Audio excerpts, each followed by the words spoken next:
Hey everyone, it's the Happy Horses, and today we're going to be talking about The Corpse Queen by Heather Herrman. We'll be talking about it with the whole crew today, me, Alexis, David, Callie, and Brian. So before we jump into the raw details, let's explain a little bit about what happened in the book and some of the characters. The Corpse Queen was set in Philadelphia in the 1850s, where grave robbing was becoming popular and there wasn't really a middle class yet. So, the main character's name is Molly, and she is an orphan whose parents passed away when she was young. So, she spent a majority of her life at a corrupt Catholic orphanage. In the beginning of the book, Molly's only friend, Kitty, mysteriously passes away, and Molly finds her body in a riverbank. Molly wanted to find Kitty's body before the church did and cut off a deformity that looked like a short tail that Kitty was born with because she knew that the church viewed deformities as sinful and Kitty would have her memory tainted.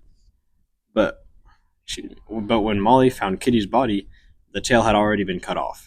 This began Molly's search for Kitty's killer, if she even had one. So the Corpse Queen begins with the main character Molly living in an orphanage when all of a sudden she is told that someone wants to take her who claims to be family, more specifically her aunt.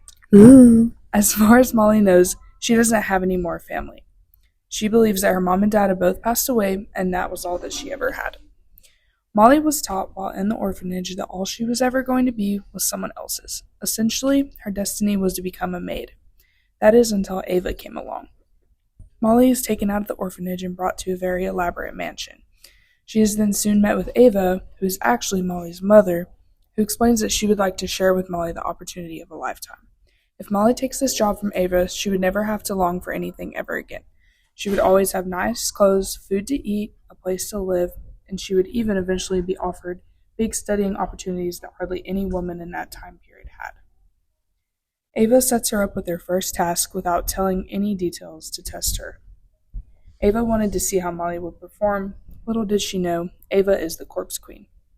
She has Molly secretly stealing bodies for her to expand her growing empire that is dominating the secret field that med students are using to study anomalies. As Molly travels along this seemingly never-ending journey of stealing bodies and getting into very dangerous and sometimes even near-death experiences, she's able to learn so much more about herself and the things she enjoys, all while growing her and Ava's relationship. Ava is very secretive and closed off in everything she does, and as time goes on, she begins to ever so slightly let her guard down. Ava is the only mom-like figure Molly has ever had, and she begins to trust her. I began to pick up on some similarities between Molly and Ava as the book went on, as they became more and more apparent. The trait that stuck out to me the most about Molly was her determination. Molly was in several situations that she could have given up on the task or even the job overall, but she showed resilience and determination by pushing through. Molly cared so much about her best friend Kitty, and she wanted to be able to give Kitty that justice of finding her killer and giving them what they deserved. Ava also has this trait when she is adamant on Molly collecting a specific body that is important to her business. Throughout almost the entire book, Molly has no idea Ava is her mother.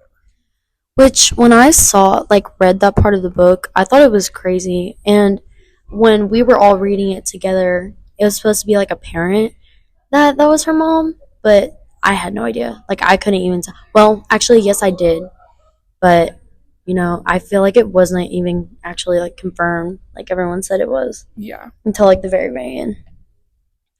Okay, so one thing about the book that I loved was Tom and Molly's relationship. So Tom is this dude that works for Ava, and I thought these two were adorable. And everybody loves a good love story. Mm-hmm. Tom is sweet, caring, respectful, and a strong guy.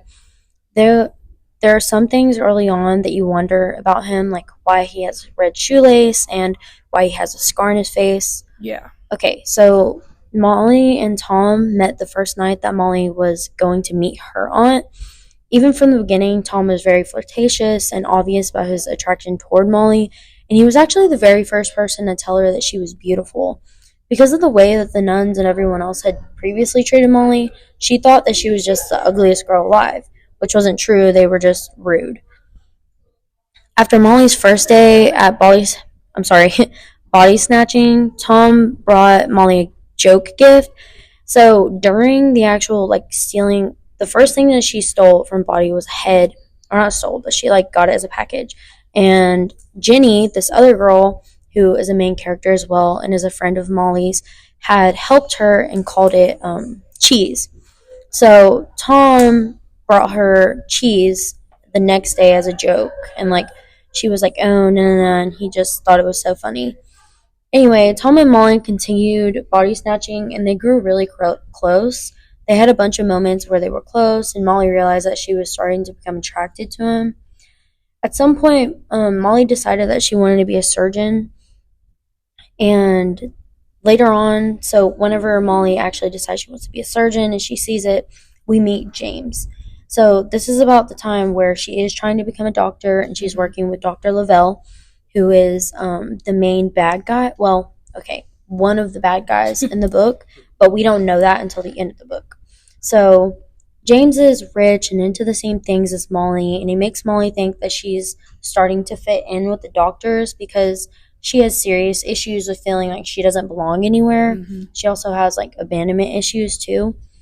Molly and James get pretty close through Dr. Lavelle's classes, and at this point, Tom was ignoring Molly because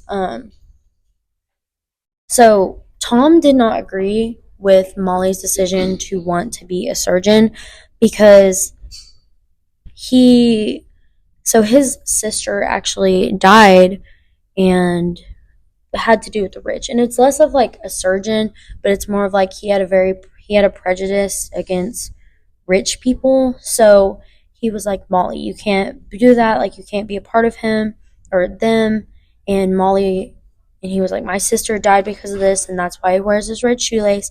And Molly is literally like, I don't care about your feelings. And so that's why Tom was angry at her. So they were ignoring each other for a little bit. But they ran into each other after one of her classes while she was with James. James invited Molly to study, and she felt like she couldn't say no because everyone hated her. Tom got like jealous, blah, blah, blah. Long story short, James basically invited her on a date and took her to a couples cafe, even though that's, yes, without her consent. Just gonna point that out there. Um, Afterward, he takes her to a very, very romantic place, Dr. Lavelle's prize collection shrine of body parts. So romantic. Because he's creepy. Not James, Dr. Lavelle, and I guess kind of James. And Molly finds Kitty's tail there. And I have no idea why. Like, actually, zero idea why, because she was like mid panic attack. But James tried to kiss her without consent. And later on, he wouldn't even take accountability for what he did. And Tom could never. Tom would never do that. Tom would never. He would never. The main difference between Tom and James is that Tom always respected Molly, and he told her that he would only kiss her if she was sober and asked him to. He was a perfect guy who valued and respected Molly. Later in the book, they kiss twice, and Tom ends up apologizing to her for not supporting her dreams. He also bought her a cute little scalpel thing with a red ribbon tied around it. It was the red ribbon from his sister, and it was super cute. Ironically enough, the knife was actually used to kill Ava. Anyway, their story was sweet, but they didn't actually end up together. Although it wasn't the happy ending that I was hoping for, it was a beautiful depiction of first love and kind of realistic. Yeah. So, grave robbing. I knew it was a thing that happened before I read the book, but I didn't realize how much of an influence that it could have overall. So, I mean, The Corpse Queen is a work of fiction, but grave robbing really has a lot of significance in our history. This book just shined a light on the topic. Many people, myself included, don't even acknowledge the fact that it happens, nor how prevalent it was in the 1800s. Yeah. And like I said, The Corpse Queen really shines a light about what grave robbing is and just how intricate it can be. It really sparked my interest, so I started to do some research about the topic. And the most interesting piece by far I found on grave robbing is this article by Rachel Mathis called Grave Robbing in the North and South Antebellum America. Again, super interesting to read. And the fact that it covers events that actually happened in America just makes it even better. Yes, very informative. I mean, it covered everything I wanted to know about grave robbing and some. Just like The Corpse Queen, it really puts an emphasis on how people in society that were looked down on were the primary targets of grave robbing. It explains how the poor were easy targets for grave robbing because the law just didn't pay them any mind because they didn't have the money to pay for lawyers or advocate for changes in their community. And what's more, the poor weren't even able to afford for their dead to be buried in secure locations or secure coffins at that. So the bodies of the poor were just very easy to find and very easy to get into, and it was just easy to break open the cheaply made coffins because they just couldn't pay for more expensive ones. Also, this article really just shines a light on how racism even had an impact on grave robbing, on like the grave robbing industry as a whole. Oh, Continue. The corpse screen didn't do that, just because they weren't able to fit it into the book. But that was just completely new information for me. I mean, as we all hopefully know, racism was rampant during that time in America, and slavery was still a legal practice. And whites at that time, they thought that those who were a different ethnicity than them were inferior, and treated them as slaves and very cruelly. And apparently, this discrimination even stayed prevalent in death. My feet are literally falling asleep. It hurts so bad. When a slave died, they wouldn't give them a proper burial and would even bury them outside of church walls. So their graves were completely unprotected, and that just made it very easy for grave robbers to find and steal those bodies. And they didn't even see anything wrong with it because of their corrupt mindset. Yeah, just expanding on that. It's well, the last topic is just expanding on what he basically said. Yeah. But it's about how women and people of color were treated both in the novel and in real because life events. they weren't treated equally, either one of them. Yeah. There's certainly a lot of realism in the book that we don't really expect. Which made the book enjoyable, I would say. And that actually could explain why the Corpse Queen Ava is actually doing this, or because she doesn't have a very her role in this time period is very limited. Men viewed women as property, basically, to put it blunt. Yeah, there just wasn't much women could do at that time. With Guinea and her role, because the only way she thinks she could make money is, living as a prostitute. And a lot, like a big theme throughout the book was for women to make it, you either sold your own body or you sold others, which was, like, I thought that was very impactful and very realistic about the time. And it's even relevant today too. Very true. Yeah, and even when they were going to get the giant's body, the first person that greets them, both James and Molly, is the wife of the person who's doing the bidding, and you can obviously tell she's wearing dishwashing gear, and she's very stressed and very worn out, and obviously in a lot of distress. Yes. But yeah, of course, due to not being able to fit everything into the novel, between the publisher and the author Herrman, she wasn't able to capture every accuracy in the book. But to contrast to actual real life events, the reason why people were stealing bodies or robbing was because doctors, at least in the UK, were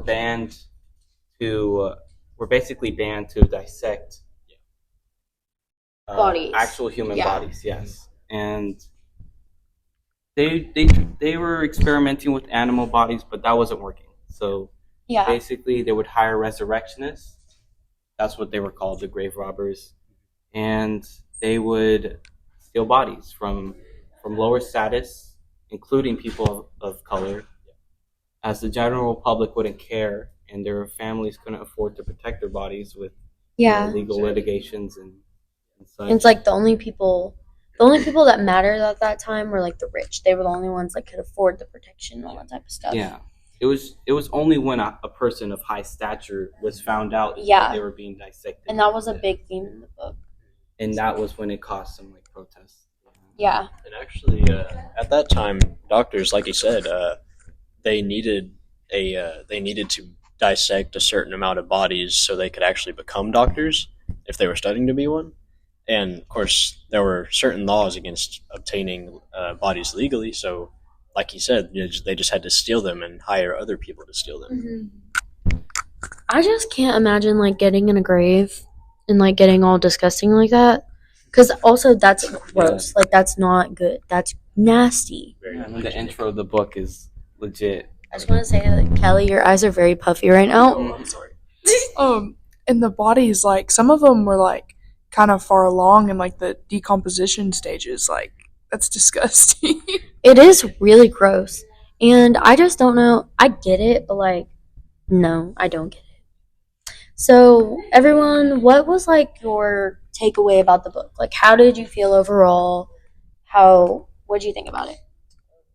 Overall, I thought the book was a pretty good read, and the topic that Herrman chose to write about or write it over made it pretty addicting. And the book just really had a good way of emphasizing how corrupt society really was in the 1800s, and just kind of helps to remind us of these things so we can be conscious of them and just avoid repeating them in the future. Yeah, I liked the book a lot. It definitely was not my normal read. I'm more of a romance novel and sci-fi person, and the author did a great job overall. And I would reread this book again. Also, I want to point out the fact that if you didn't really hear David, it's because I stole the microphone from him. Okay, well, then someone else go. Overall, I really liked the book. I definitely would read it again. I think the author did a good job keeping us on our toes, even though we might have had some classmates spoil the book while we were reading it. Many spoilers, and maybe even the teacher too. It might have been the just teacher. A little bit. Just a little bit. But overall, it was definitely enjoyable, and I would read from her again. The book kind of like it had humor in it too, in a way. I thought it was messed up. It was just the whole thing was, but it was interesting to see that during that time period it was that really did happen. You know, I'm glad our society has evolved. Oh yeah. At least matured. I'm really glad that we're not over here just robbing graves now, and I'm glad, they have the system to where you can donate bodies to science, and that's good, so, we don't have to be gross and steal bodies. I mean, I do agree the topic she chose really, it was very disturbing. I mean, it's very descriptive in ways that it probably shouldn't have been descriptive. Yeah, well, cool. Alright, guys, well, thank you so much for listening. The Happy Horses are signing out. If you want to hear more,